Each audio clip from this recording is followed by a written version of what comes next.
Oke, singkat saja. Jadi Tuhan adalah takdir. Jadi cara adalah kemampuan. Paham? Oke. Kelompok 11 sektor industri. Nama saya Mutiara Saumula Purba, NPM 2110154. Saya Nurani Madahani, NPM 21110111. Saya Lita Dewandra, NPM 21110135. Saya Muhammad Abis, NPM 2111032. Kami akan membahas tentang perusahaan Hexa yang sudah kami pilih sebagai perusahaan yang akan kami tekuni dalam satu semester ini.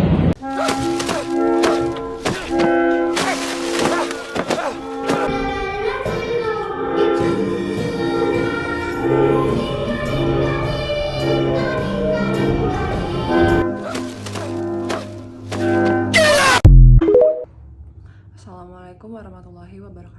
Perkenalkan, nama saya Mutiara Saumula Purba, NPM 2. Di sini saya perwakilan 2110054 industri yang akan memaparkan tentang perusahaan PT Hexindo Adi Perkasa. Di sebelah sini kita bisa melihat pertumbuhan sektor ekonomi makro dari PT Hexindo Adi Perkasa. Nah, dari gambar ini dapat kita lihat bahwa kondisi makroekonomi pada tahun 2024 mengalami kenaikan. Yang pertama, memiliki 4,95% economic growth atau kenaikan ekonomi, dan seterusnya ada headline inflation di mana tercatat sebesar 1,71% YoY. Kemudian ada currency exchange yang berkurang atau menurun sebanyak 1,93% YTD. Setelah itu ada BI rate di mana tercatat 6%.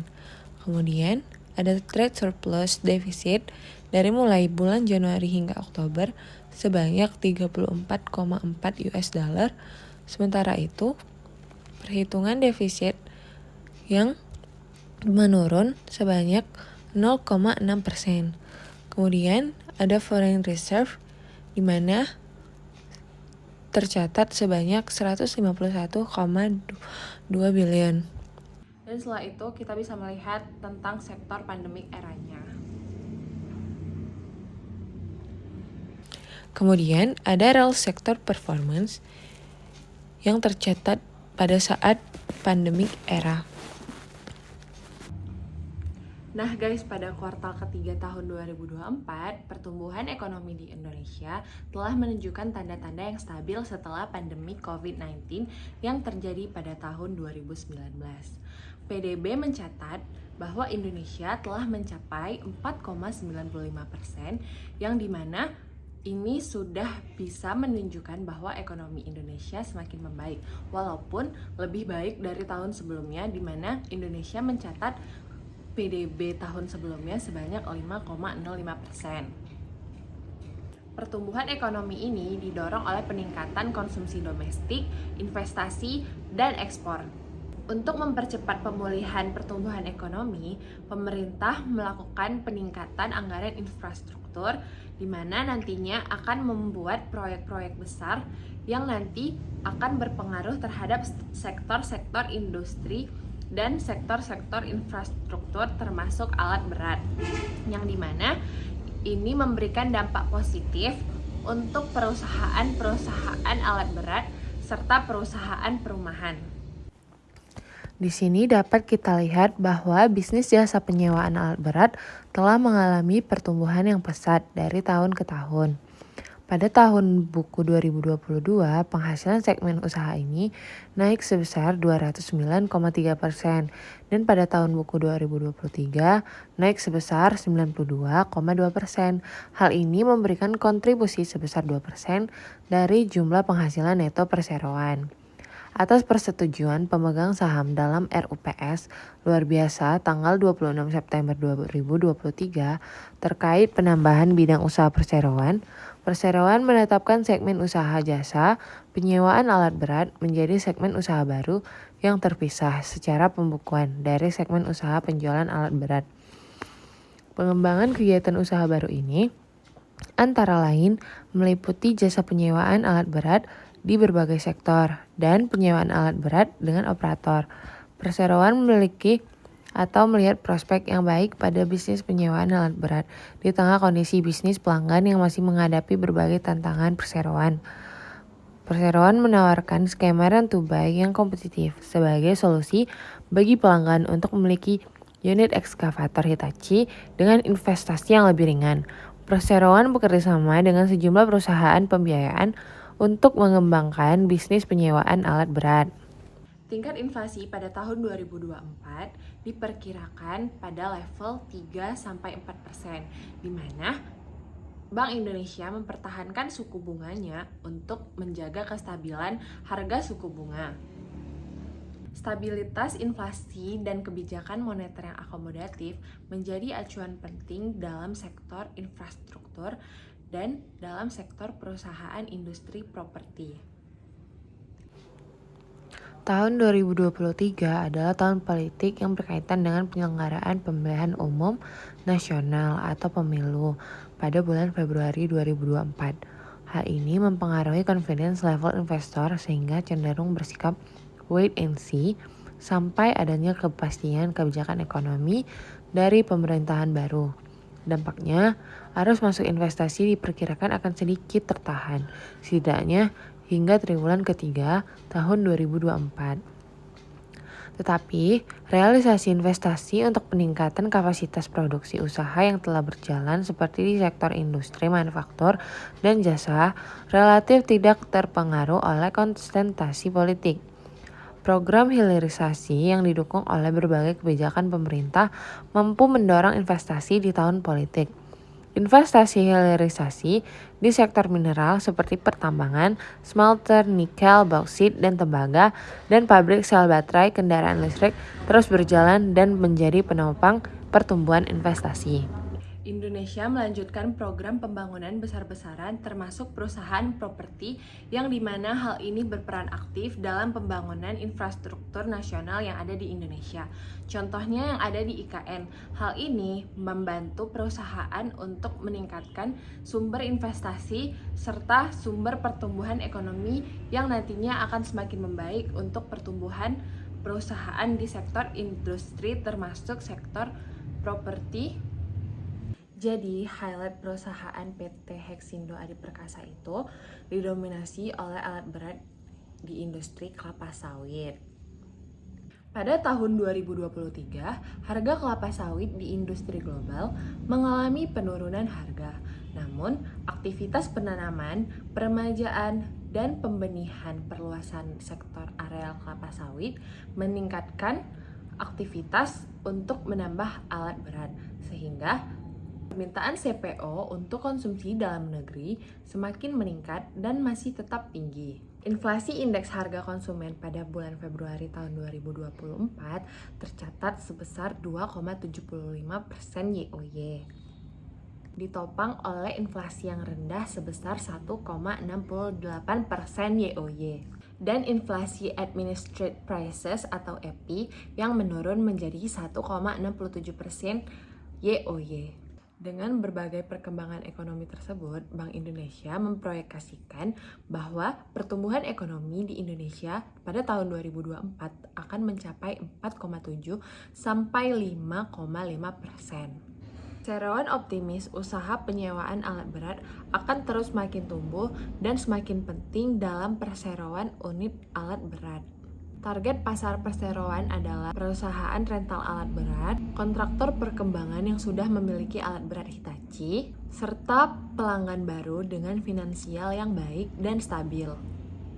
Saya akan melanjutkan materi dari penjelasan teman saya dengan saya sendiri, Nikita Yolanda. Di sini saya akan memberitahu ke kalian semua nih tentang profil perusahaan dari PT Hexindo Adi Perkasa ini.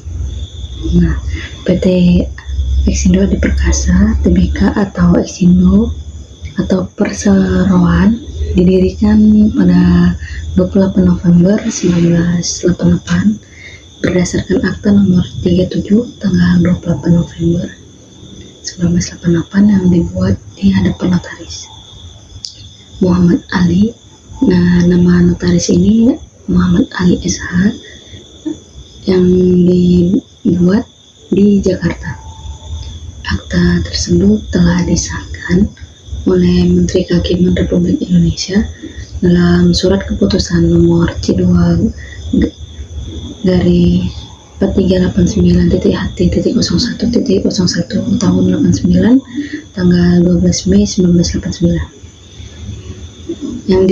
yang dimana diumumkannya berita ini dalam Berita Negara Republik Indonesia nomor 54 tambahan nomor 1251 tanggal 7 Juli 1989. Perseroan memulai operasi secara komersial ini pada Januari 1989. Jadi fokus dari EXA ini adalah seperti perdagangan dan layanan purna jual dari produk alat berat terkemukakan seperti contohnya itu ada Hitachi dan Bell.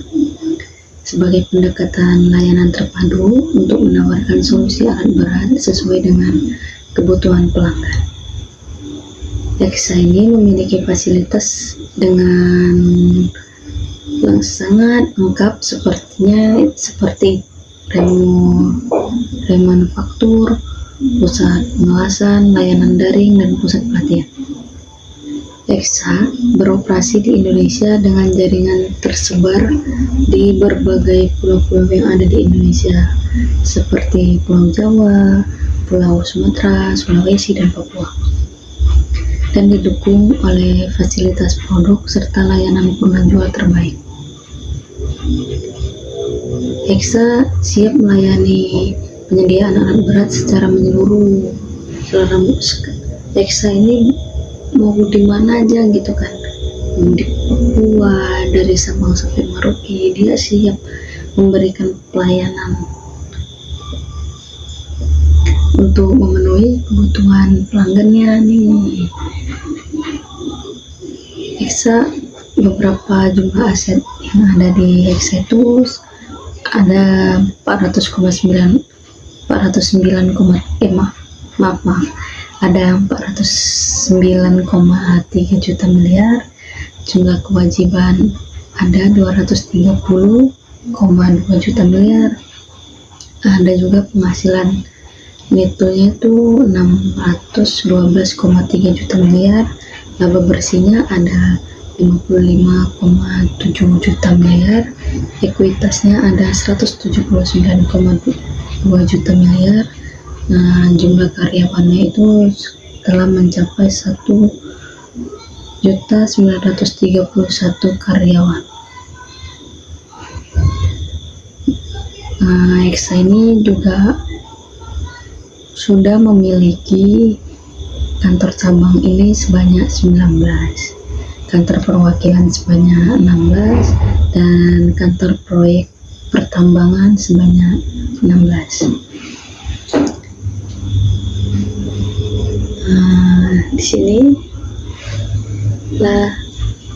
Di sini juga ada profil-profil dan foto-foto kami yang cantik-cantik sama ganteng-ganteng ini ya kan. Di sini ada ya kami yang meriset, ada Muhammad Hafiz, ada Mutiara Samudra Purba, ada saya sendiri Nikita Yolanda, ada juga Nur Afni Madamani.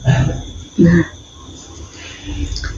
selanjutnya ada bidang usaha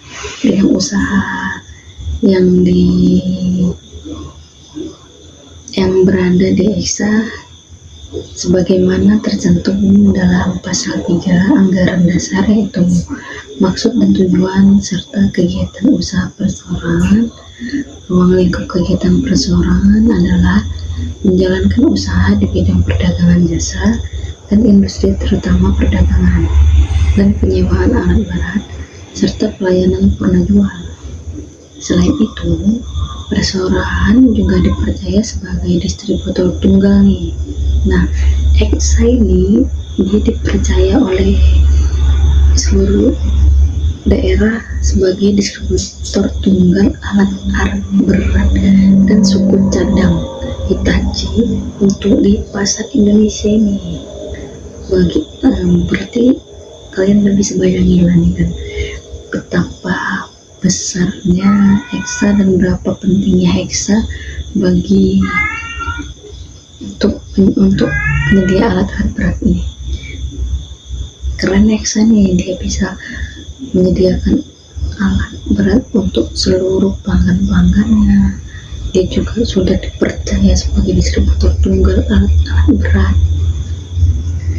Nah, kegiatan usaha yang dijalankan Hexa ini berfokus pada kegiatan yang dijalankan oleh perseroan ya, seperti meliputi penjualan alat berat.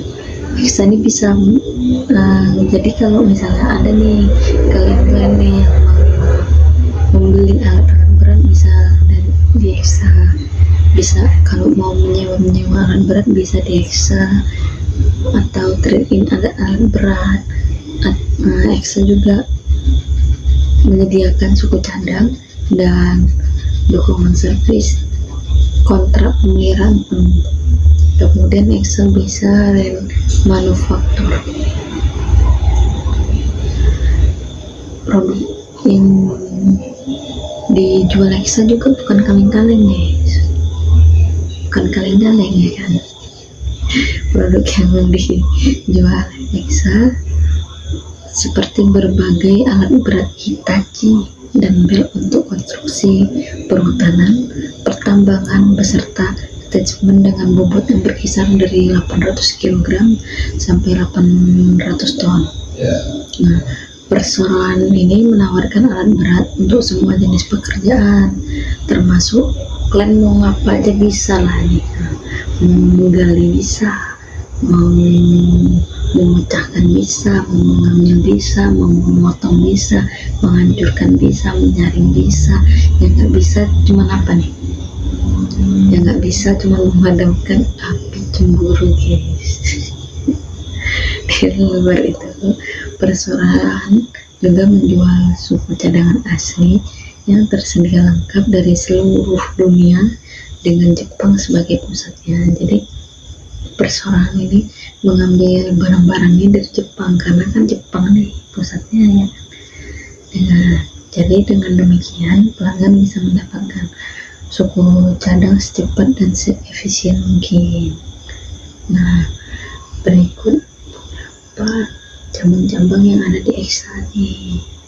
Saya ada banyak nih wilayah-wilayah. Indo atau Hexa juga perusahaan kelas dunia yang menyediakan pelayanan penjual peralatan industri pertambangan, yakni skema layanan penjual yang diciptakan untuk melindungi investasi alat berat Hitachi kepunyaan pelanggan. Baiklah, selanjutnya akan dipaparkan oleh teman saya. Assalamualaikum warahmatullahi wabarakatuh. Nama saya Muhammad Hafiz. Di sini saya ingin melanjutkan membaca materi yang telah dibawakan oleh teman saya sebelumnya mengenai perusahaan PT Hexindo Adi Perkasa Tbk dengan kode emiten Hexa. Baiklah, langsung saja kita ke pembahasannya. Sorotan kinerja dalam grafik, laporan posisi keuangan, statement of financial position. Ada uraian, aset lancar, aset tidak lancar, jumlah aset, liabilitas jangka pendek, liabilitas jangka panjang, jumlah liabilitas, ekuitas, dan jumlah liabilitas dan ekuitas. Aset lancar di tanggal 31 Maret 2024 nilainya 343.774. Di tanggal 31 Maret 2023 403.743.683. Kenaikan dan penurunan di US dollar sekitar 60.736.609. Persennya di 15,0. Selanjutnya aset tidak lancar di tanggal 31 Maret 2024 senilai 66.424.400 447. Di tanggal 31 Maret 2023 senilai 59.588.647. Di US dollar kenaikan penurunan harganya sekitar 6.835.800. Di persennya sekitar 11,5%.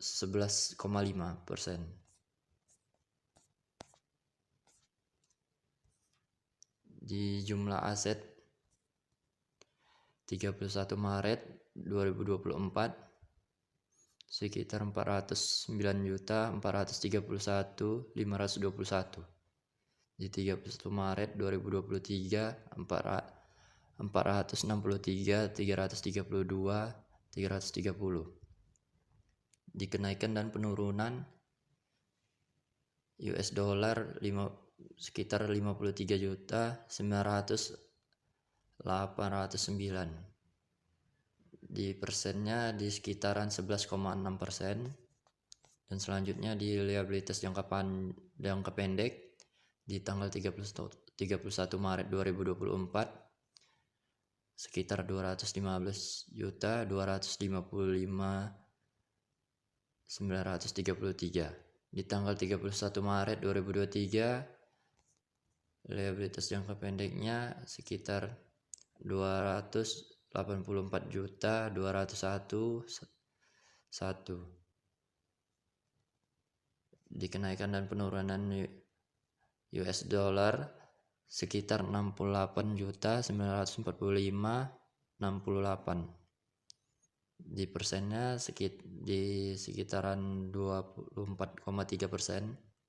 Selanjutnya di liabilitas jangka panjang bisa kita lihat di tanggal 31 Maret 2024 sekitar 14.991.50. Di tanggal 31 Maret 2023 13.370.532. Di kenaikan dan penurunan US dollar senilai 1.620.518 dan persennya di 12,1%. Selanjutnya di jumlah liabilitas 31 Maret 2024 230.240.983. Di tanggal 31 Maret 2023 297.571.533. Di kenaikan dan penurunan US dollar di angka 67.324.550 dan sekitar 22,6%. Selanjutnya di ekuitas di 31 Maret 2024 sekitar 179.184.538. Di tanggal 31 Maret 2023 165.760.797. Di kenaikan dan penurunan 13.423.741 dan persennya di angka 8,1%. Selanjutnya di jumlah liabilitas dan ekuitas di tanggal 31 Maret 2024 senilai 409.431.521. Di tanggal 31 Maret 2023 sekitar 463.332.330.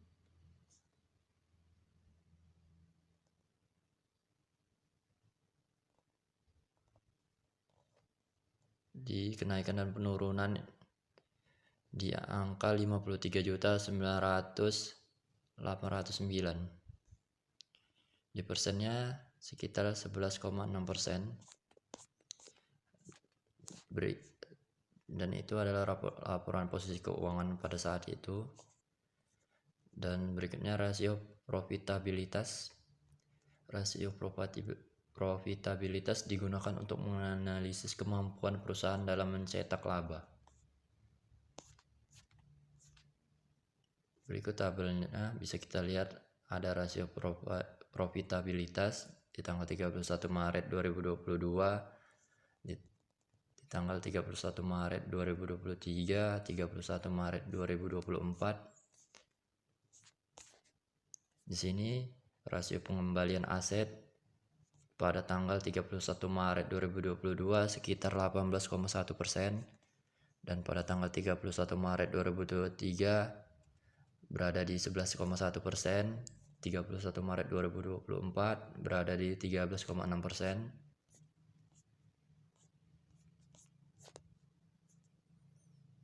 Dan rasio pengembalian ekuitas tanggal 31 Maret 2022 berada di 34,5%, di 31 Maret 2023 berada di 31,1%, 31 Maret 2024 berada di 31,1%. Dan berikutnya rasio pengembalian penjualan tanggal 31 Maret 2022 berada di 15,3%, di tahun 2023 11,1%, di tahun 2024 berada di 12,6%. Berikutnya, margin laba bruto di tahun 2022 berada di 25,1%, di tahun 2023 berada di 19,8%, di tahun 2024 berada di 22,6%. Margin laba bersih 11,9% di tahun 2022, dan di tahun 2023 8,2%, di tahun 2024 9,1%. Berikutnya perputaran aset pada tanggal 31 Maret 2022 sekitar 152,1%, 2023 136,1%, di tahun 2024 149,6%. Berikut grafik yang bisa kita lihat dari ini menunjukkan bahwasannya berapa persen dia jika dijadikan grafik seperti ini.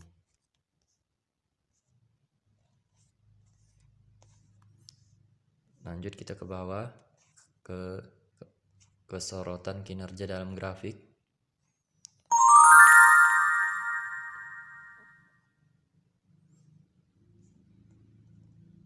Informasi dividen 3 tahun buku terakhir, atau biasa dividend information for the last 3 fiscal years.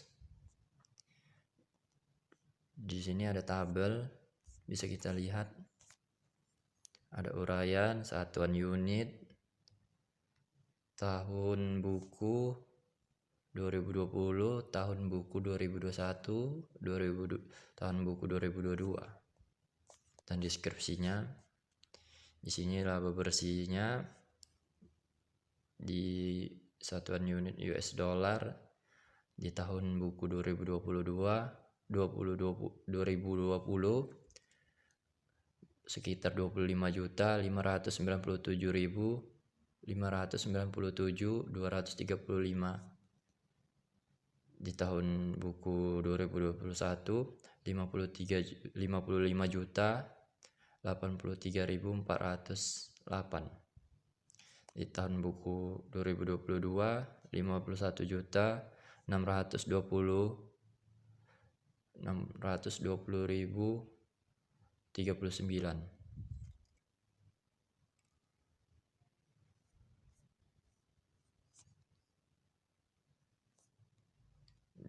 Di berikutnya dividen tunai dibagikan. Satuan unit US dollar tahun buku 2020 sekitar 20.477.788. Di tahun buku 2021 44.066.726. Di tahun buku 2022 41.296.031. Berikutnya, tambahan dividen tunai dari saldo laba ditahan yang belum ditentukan penggunaannya. Di dalam satuan unit US dollar, tahun buku 2020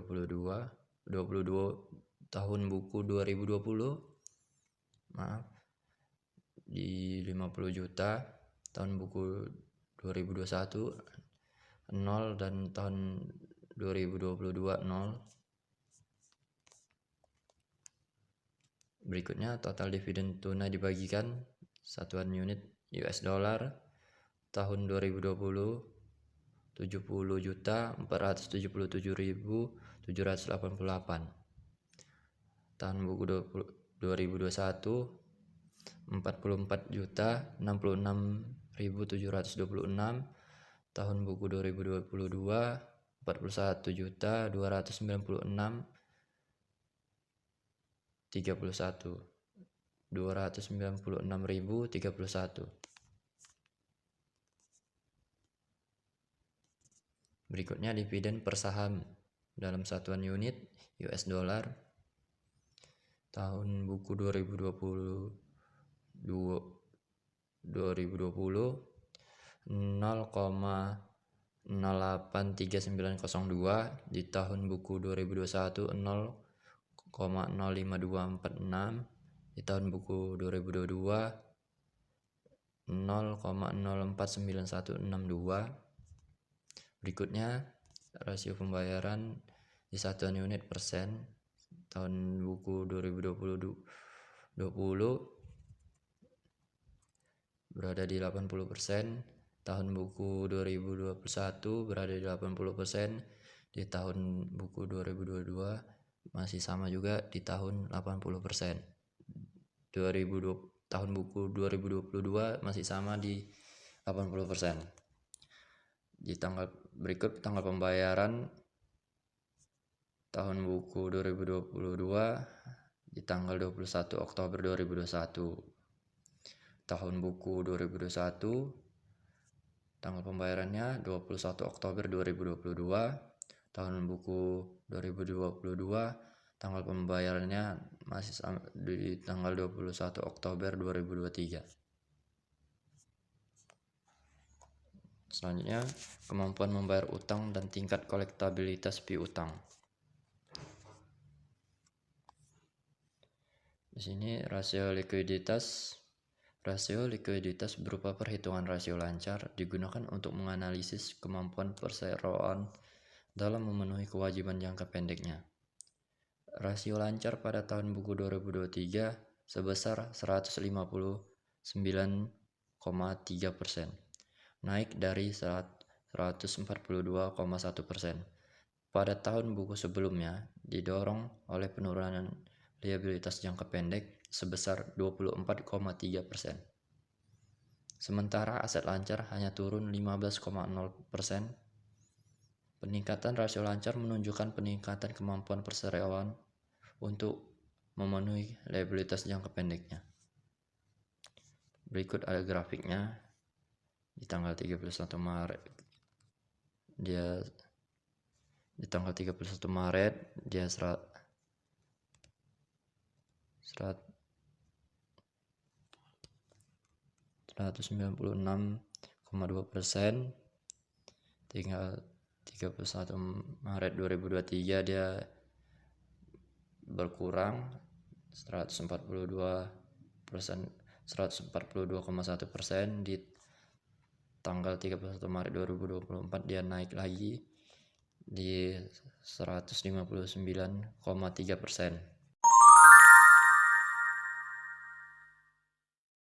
Risiko perseroan menetapkan cadangan kerugian penurunan piutang sebesar 497.900 US dollar dibandingkan dengan 275,7 ribu US dollar pada tahun buku sebelumnya.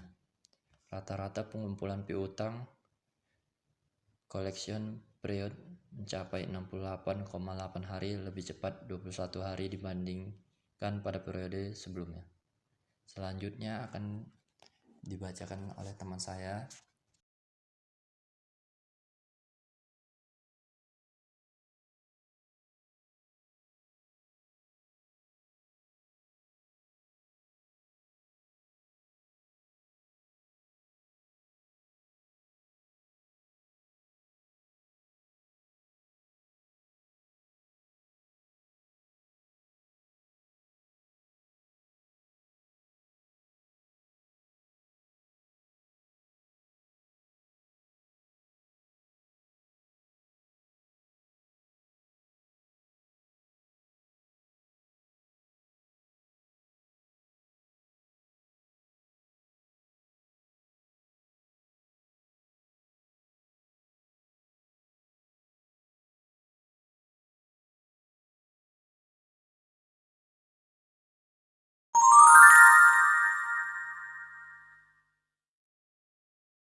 Assalamualaikum warahmatullahi wabarakatuh. Perkenalkan, nama saya Nur Abnimada Manik, NPM 21110001. Baiklah, di sini saya akan melanjutkan video yang telah disampaikan oleh teman saya. Selanjutnya, valuasi dan rekomendasi.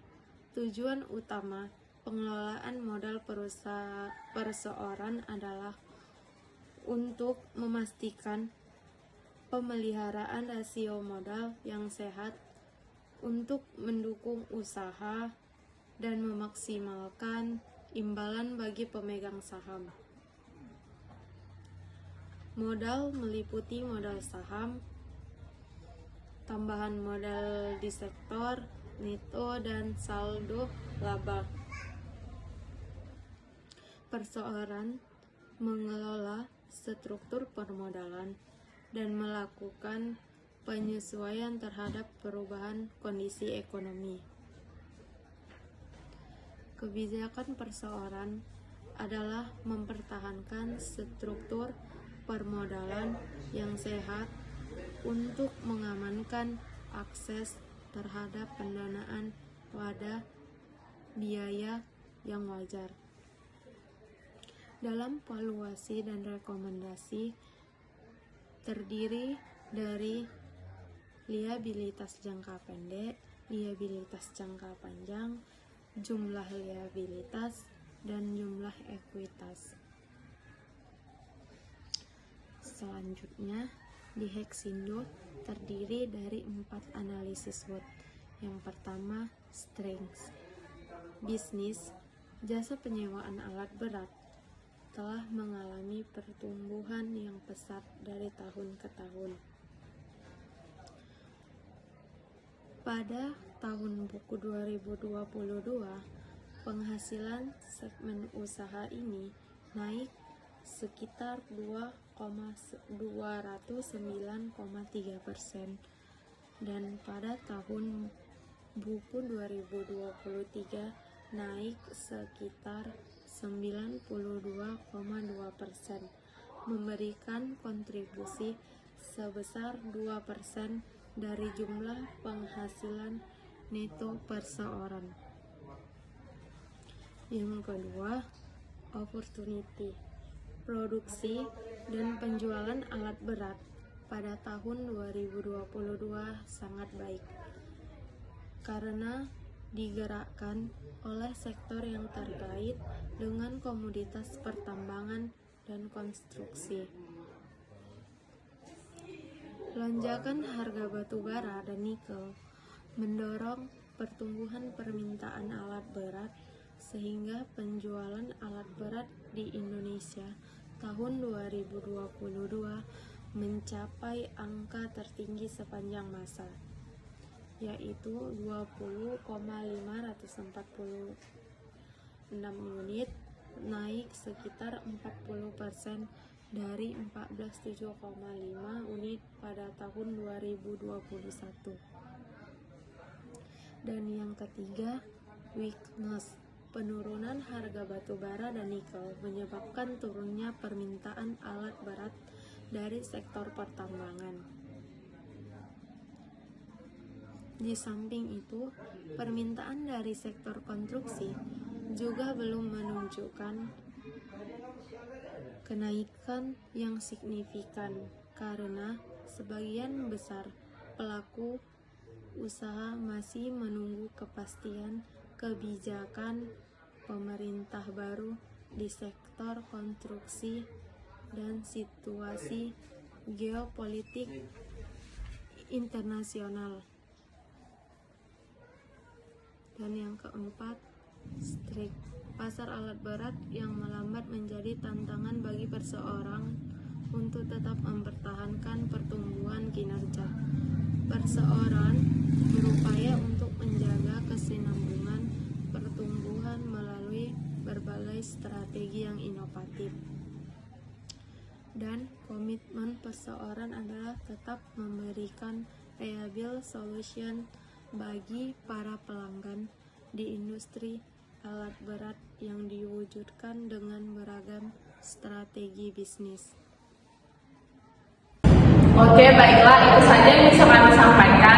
Dan kurangnya kami mohon maaf. Kami akhiri. Wabillahi taufiq wal hidayah. Assalamualaikum warahmatullahi wabarakatuh.